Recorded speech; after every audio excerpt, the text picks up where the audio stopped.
Thanks everybody. Thanks for joining us Sunday morning. I'll hand it over to Mr. David Crowe, who is the Hall of Fame Chairman, say some opening remarks, and then Belinda and Mark will respond, and then we'll open up to some questions. David. Thanks, Nat.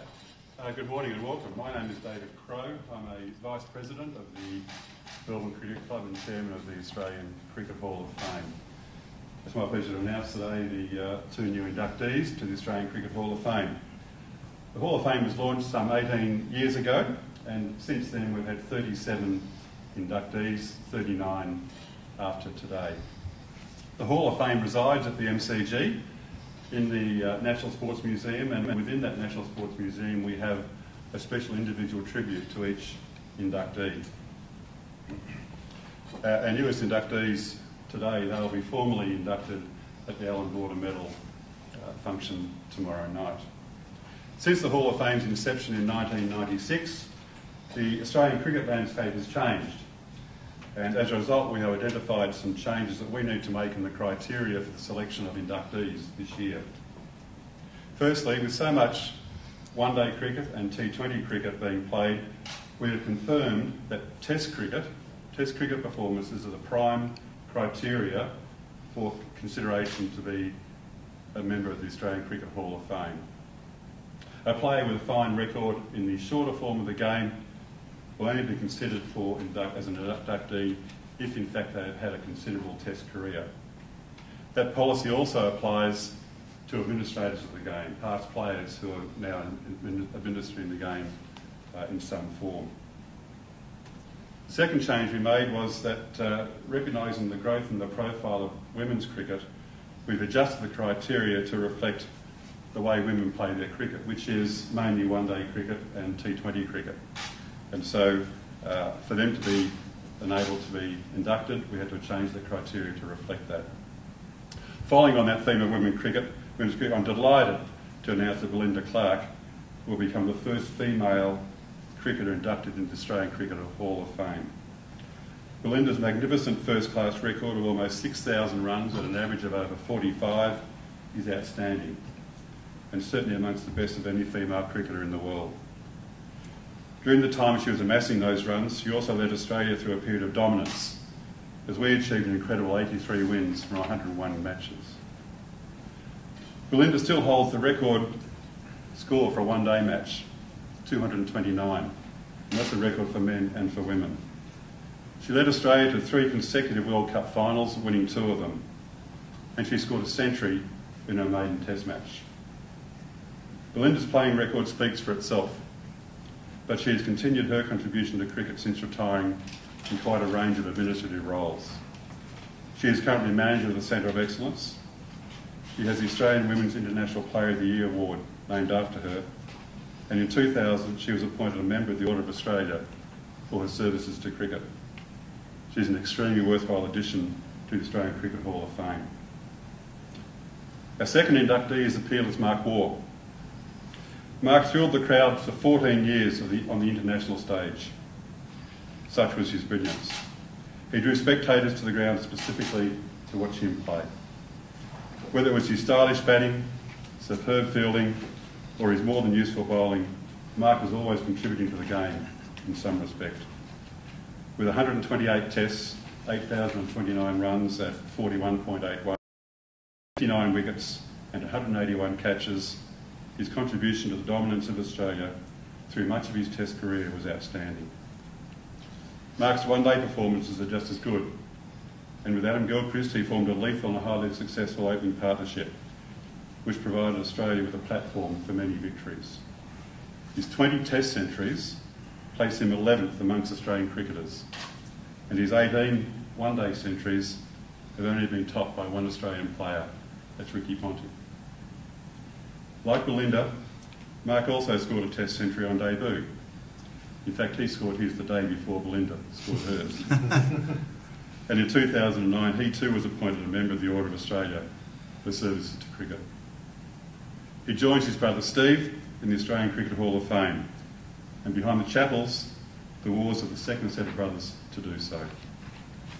Congratulations to both of you on your induction to the Australian Cricket Hall of Fame. Thank you. Thanks, David. Thanks, David. I suppose, firstly, thanks to the Australian Cricket Hall of Fame for the recognition, and congratulations to Mark for his induction as well. Very humbled to obviously be the first female inducted into this prestigious company, and I know with 80 years of history of women's cricket in this country, I certainly won't be the last. So thank you to the Australian Cricket Hall of Fame for their recognition. I feel very fortunate to have played in such a dominant era with a range of great players, and I suppose that's really the highlight of my career, having been able to play with so many people.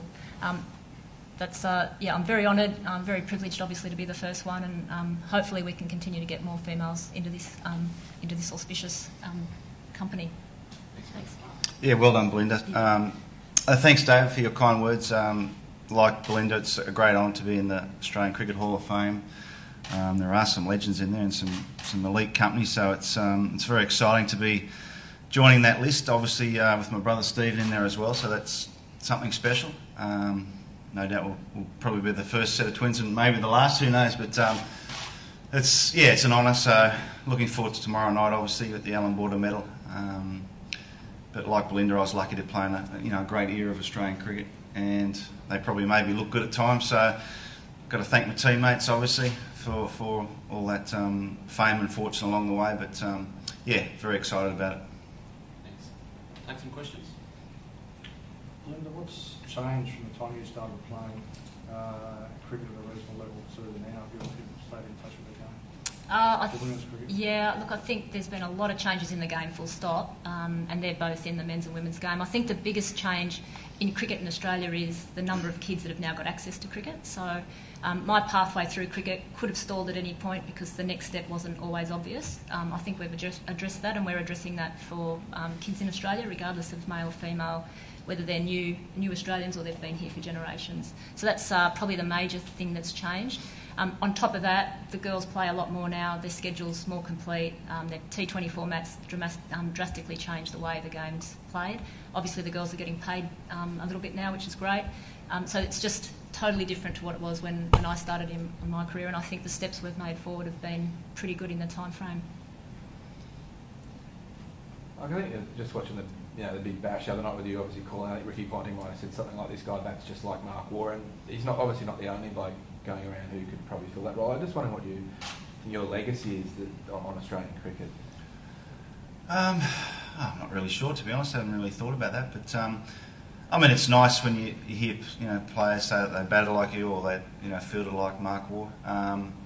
But at the end of the day, I just went out there and played and enjoyed my cricket. I wasn't out there to impress anybody. I just wanted to play well for the team and play to win, really. But I think you've got to play the game in the right spirit, obviously, hard but fair, and try to win and entertain. I think sport's all about entertainment. I think there's nothing worse than you see boring draws in test matches, not in Australia but some of the other countries around the world. You've got to entertain and you've got to play to win, so that's what I tried to do, and whatever else happened after that, that was just a natural flow-on effect from that sort of attitude.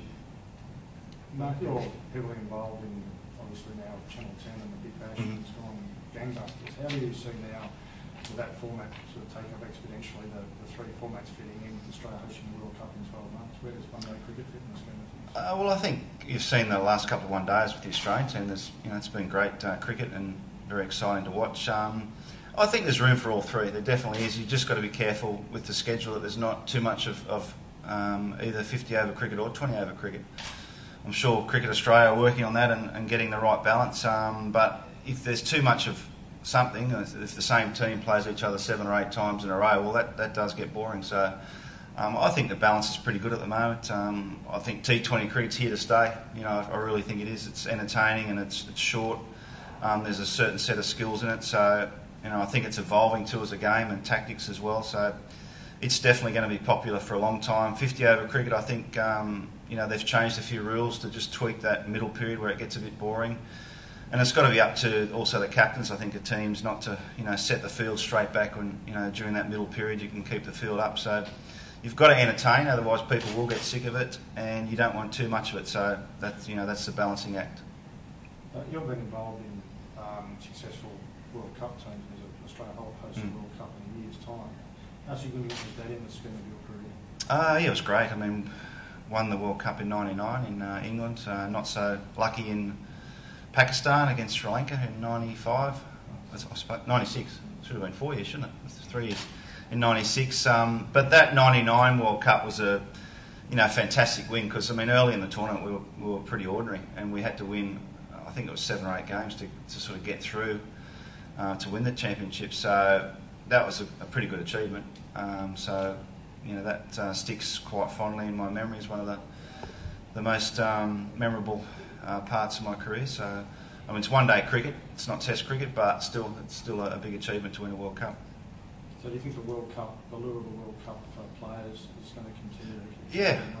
Yeah, I think it's still there for sure. I mean, T20 World Cup, I don't think it's quite got the same allure as a 50-over World Cup. I still think it's a big event, and I think you'll see it next year in Australia and New Zealand. That I think it'll be in the media and people will want to come and watch it. And I think the Australians, the way they're playing, I think it will revitalise one-day cricket, which has sort of been a little bit on the downward spiral. But I think what we saw in Brisbane the other night, if you don't like that sort of cricket, you're hard to please. So, I think this World Cup's going to be important actually with 50-over cricket, just to see where it sits in the 3 levels of cricket. But I'm sure if the captains, play attacking cricket and it's played in the right spirit, it should be good. What do you see 2020 cricket from an international perspective, or is it a format that really thrives on that kind of domestic level like BBL? Yeah. Well, I think it thrives more on domestic level. I mean, the T20 World Cup was in Sri Lanka. Was it last year? I kept mixed up. Yeah, October. I don't think it's got the same kudos as a 50-over World Cup. It might have in years down the track, but I think at the moment, I think domestically T20 cricket's more exciting, possibly. And it's getting bigger. The franchises in Australia are sort of getting more following. So, but down the track, T20 World Cup might be just as popular as 50 overs. Linda, there was a great interest in the women's Ashes over in Perth, and one day game today, and the T20 they're playing the prelim to the men's games. Is there a huge upsurge in public awareness and interest, do you think? And what did you foresee that coming when you started? I mean, we always knew that if we could get on television, you can reach the mainstream public, which is the trouble that women's sport has in this country and in others as well. So the T20 format provided that platform for women's cricket to get on television, and linking the T20 World Cup for the girls has been really important. We've had more women's cricket on the television the last 4 years in Australia than any previous 10 years before that. That's been critical to the growth and expansion. The Ashes series that the girls are playing in now is going to be really interesting from here. They played an interesting test match on a great surface in Perth, and the Australians have got their backs to the wall now, and they've got some work to do, and hopefully that starts today. There's a secret to that, tailing that on to the end of the men's Ashes, so there was already public awareness and an interest that immediately flows on. Yes, and we did that last year as well in England, so this is similar to the men we've played back-to-back Ashes series. The ECB did a great job marketing those games. They had sell-out crowds of a standalone one-day match in Essex. So both countries are working together really closely to try and promote the games, and the Ashes series is something both countries hold dear. Belinda, as an administrator, how long do you reckon it'll take before, I guess, the fruits of the BBL now come through at the top level? Look, I think the BBL's achieving its strategic objectives, which is to reach a lot of kids, a lot of females. It's really taking the game to the public. So in terms of reaching its potential, I don't think anyone really knows how big it can become, but it's certainly achieving what it was set out to achieve, and I think it's fantastic that we've got a really interesting mix of crowd, and we've got really good players that are coming through the system. They're getting opportunities to play with international players, play with their Australian teammates that are playing Test cricket. So from a young player's perspective, I think it's fantastic that the BBL provides that a lot. It's got 2 more teams than the Sheffield Shield and the one-day comp. That means more cricketers. That means greater exposure. So I think it's only going to get bigger. Mark, it was mentioned maybe before, obviously, I think the lethal partnership you formed with Adam Gilchrist. Do you think, it was obviously a fantastic enduring partnership. Do you think some sort of, could Warner and Finch think they can sort of go along that path and hopefully form a sort of explosive partnership like you guys did? Yeah, definitely. I think they're both outstanding players.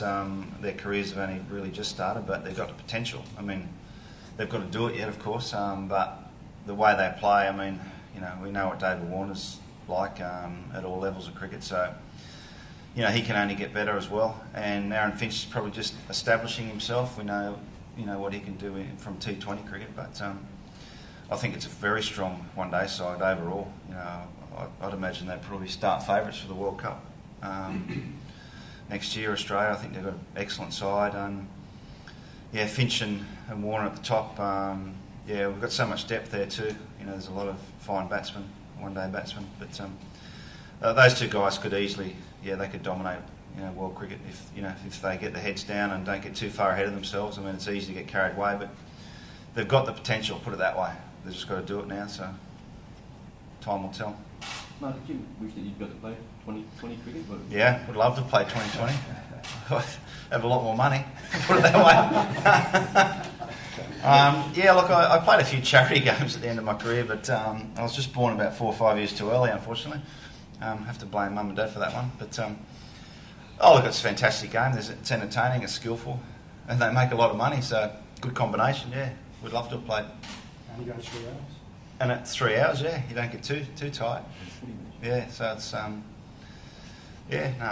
it's a shame, but every player from every era says, you know, the next era you got all the money, but I mean T20 cricket's, you know, it's been a real sort of revolutionised the game a bit like World Series cricket. You know, it's gone to a different level. So as far as money is, and also entertainment, I think. Mark, you're obviously pretty passionate about the Thunder. You know, you mention the bracelet all the time.